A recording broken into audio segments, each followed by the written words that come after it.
Hey, Mr. Wright. I really enjoyed the conversation we had in my office. I like your emphasis upon abundance. I had a chance to scan your Bettering Human Lives from Liberty Energy, and I think you just nail it.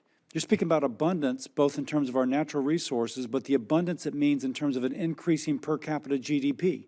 And we do it in a way that we lower emissions as we increase GDP. And you look at a country like Germany, and they have almost entered energy poverty, in which we have lowered our emissions on a per capita basis more than they, and our economy has grown more than they. So I just want to, we're simpatico on this. And I think, frankly, we should all be.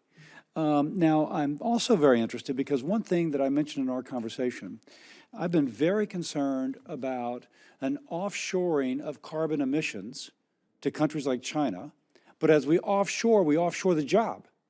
And that prosperity we're trying to build for working Americans, we lose to a working Chinese. Now, they don't enforce their environmental regulations, so their SOx, NOx, and whatever blows over on us when we're trying to do it right, and they use it for a competitive advantage. All that to lead into. And by the way, you allude to that. You talk about how Great Britain has actually offshored their carbon intensity, and then they reshore it through the products they buy. So it's an artificial depression in their carbon intensity.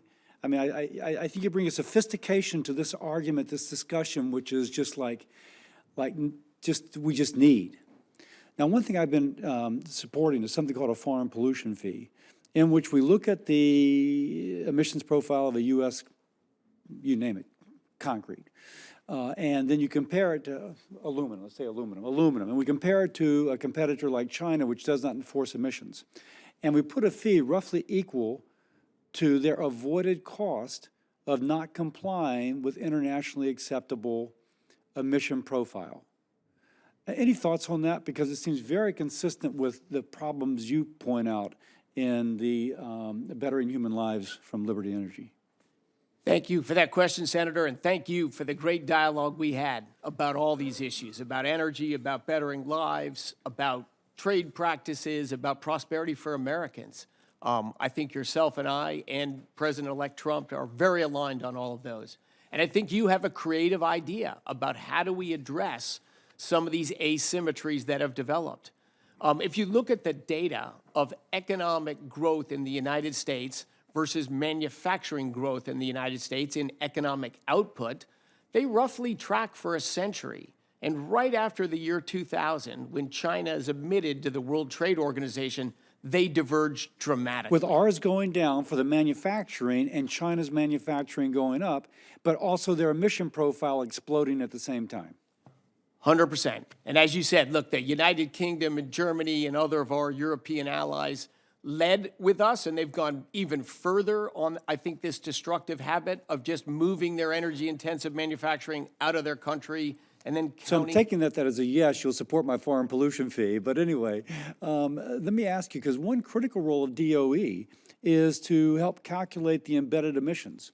Now, some fear that, thinking it's going to be some regulatory crackdown. I see it as a way to competitively to outcompete others, because if theirs is here and ours is there, and we know that from this calculation, then that helps our domestic manufacturers because there'll be a higher fee placed upon the product coming from overseas. Do you follow how I'm saying that? Yes, I'm following you, Senator. Now, so DOE has a pilot project currently calculating embedded emissions. Would you commit to continuing to support that program? Again, if I have the privilege to be confirmed, I will look into all of these efforts. It sounds like I'm 18 years old and I want a future. We will have order restored. There will be no additional outbursts. The officers will remove this individual from the room, and we will continue with the hearing of the.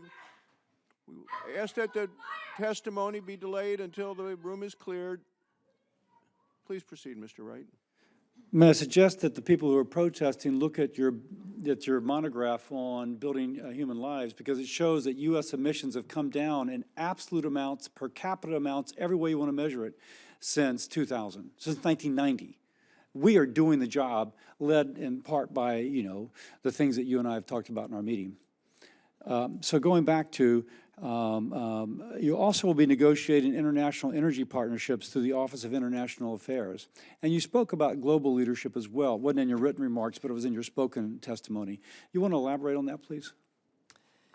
Yes, as we discussed, energy is the enabler of everything we do. But America, going from 20 years ago, the largest importer of oil in the world and the largest importer of natural gas in the world, to today, the largest exporter of natural gas in the world, enormous growth in our geopolitical leverage. We were able to fill most of the gap when Russia invaded Ukraine and Russian gas imports into Europe were reduced. Most of the replacement gas came from the United States. We couldn't have done that 20 years ago. Thank you, Mr. Chair. And I'll just say we began the conference, the 5 minutes, to talk about abundance for the American people. Now we talk about our abundance helping our allies. We're all about abundance. Thank you, Mr. Wright. Thank you, Senator. Thank you, Senator.